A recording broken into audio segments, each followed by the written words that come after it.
कारोबार है। सुन लीजिए माननीय अनूप सिंह जी, हमारी आपसे कोई शत्रुता नहीं है, लेकिन इस बात को याद रखिए, जिस जमीन से आप कोयला का पैसा कमा रहे हैं वो जमीन हमारे पूर्वजों की है।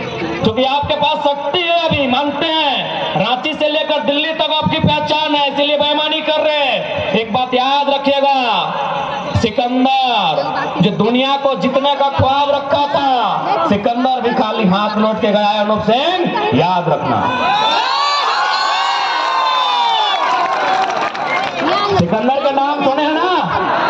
थोड़ा हिंदी में बोलेंगे, कहा कि अनूप सिंह जी को कुड़माली घोटा सब नहीं आता है, संथाली नहीं आता है, हमारे सीख गए लो, सीख गए लो, देख लिए बड़ी बचगत रहो। अपना संदेश दे दें।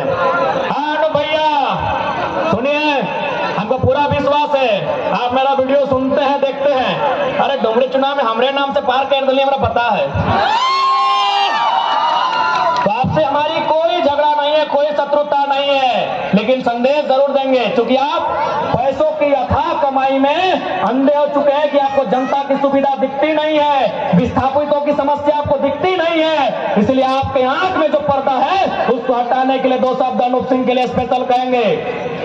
सिकंदर, उसका ख्वाब था कि दुनिया को जीतेंगे। उस समय देश नहीं था, उस समय सभ्यताएं थी। मेसोपोटामा की सभ्यता, मिस्र की सभ्यता, चीन की सभ्यता, हड़प्पा सभ्यता, रोम सभ्यता, यानी उस समय देश का आविष्कार नहीं हुआ था।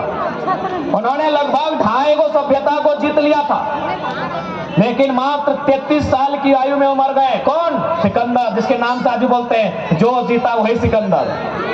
लेकिन सबसे इंपॉर्टेंट बात क्या थी पता है? कि सिकंदर ने मरने से ठीक कुछ दिन पहले अपना जितना सेनापति, जितना मंत्री, जितना सलाहकार सबको बुलाया और क्या बात कहा पता है? कि जब मेरी मौत हो जाए तो एक काम करना, मेरा जनाजा जब गुजरे तो मेरा पूरा बॉडी कफन से ढका होगा, लेकिन मेरा दोनों हाथ खुला बाहर कर देना।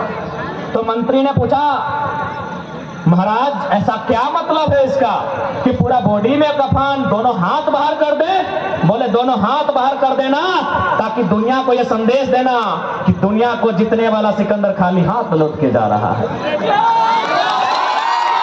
तो संदेश अनूप सिंह के लिए होगा।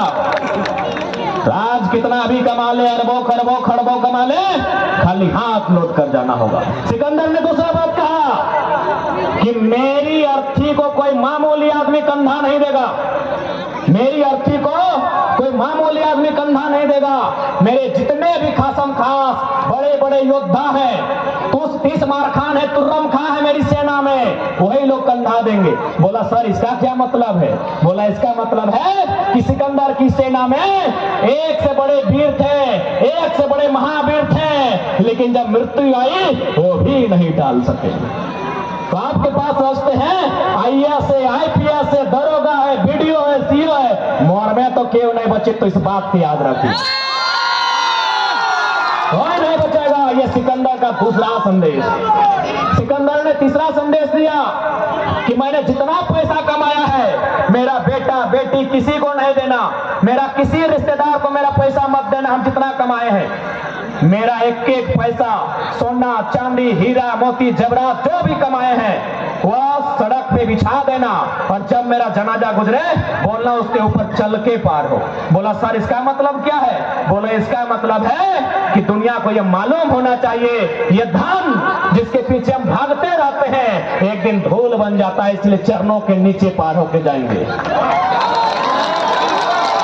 ये संदेश हमारा स्थानीय विधायक अनूप सिंह जी के लिए होगा, क्योंकि सुनने में आया है कि कोयले की काली कमाई ने आपकी आंखों में पर्दा डाल दिया है, तो हम कहेंगे उस पर्दे को निकालिए। और ये जनता यहाँ भूख से मर रही है, सबसे ज्यादा प्रदूषण बेरमो में, सबसे ज्यादा पलायन बेरमो में, अशिक्षा बेरमो में, बेरोजगारी बेरमो में, स्वास्थ्य की व्यवस्था नहीं है बेरमो में। आंख खोल के देखिए, आप एक प्रदेश के थे, यहाँ के लोगों ने आपको राजा बना दिया, और सुनिए यहाँ के स्थानीय लोगों ने भी वोट दिया आपको, इसलिए एक ड्रामा मत कीजिएगा कि लोकल नहीं दिया है। एक एक वोट गिना के बता देंगे कि आपको स्थानीय लोगों ने विधायक बनाया, और आप सारा ठेका सारा पट्टा सिर्फ अपने दामाद, अपने भाई, अपने भतीजा को देने का काम करते हैं। याद रखिएगा प्रकृति एक दिन सबका हिसाब करेगी।